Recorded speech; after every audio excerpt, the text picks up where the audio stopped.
And joining us live now from Qatar is Earl Cochrane, General Secretary of the Canadian Soccer Association. Earl, thank you so much for joining us. What are your expectations for this World Cup? I think our expectations are to compete in a very, very difficult group, as you saw this morning. The Croatia game and the Morocco game was very tightly contested. We expect the same in our Belgium game. But our expectations are to sort of get some points out of this first game, and then manage each game as we go through the competition. And Earl, it was that first game yesterday, that shocking upset of Saudi Arabia over Argentina, that 2-1 win. You got an underdog against an absolute football giant. I'm assuming that kind of gives a list to the players on Team Canada, right? Because Belgium, number 2 ranked team in the world, that sort of shows that you got to play the game before you get the result. Yeah, it's a realization, too, that all 32 teams here are capable and talented. And I did watch a little bit of that game. It was fantastic to watch. It was a fantastic atmosphere in and around in Doha, too. There's a significant number of Saudi supporters and fans, and they were all over the place yesterday, so it was spectacular.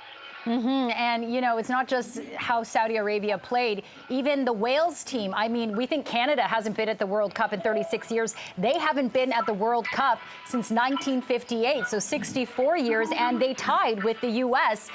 So that's certainly exciting.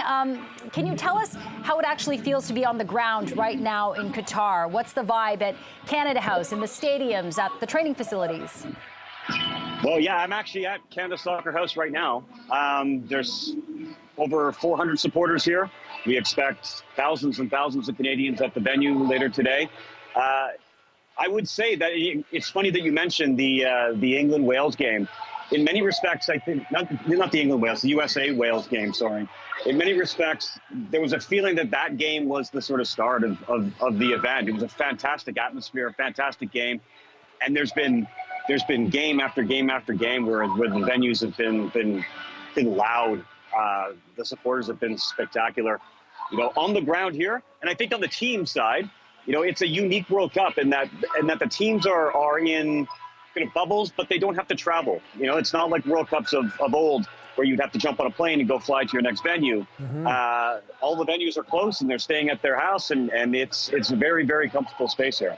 Yeah, and Earl, speaking of World Cups of old, I'm sure you remember 1986. It didn't exactly go the way Canada wanted it to. Different expectations this time around. So what do you think this 2022 Cup entry means to Canada and soccer in Canada? Well, I saw a little bit of the Cafe Diplomatico hit that you did. The talk about the kids in Brampton training. It almost brought a tear to my eye, if I'm honest. Seeing that sort of activation and that excitement on the ground in our country. The success of our women's program in the past decade, and now the success of our men, 2026 down the road.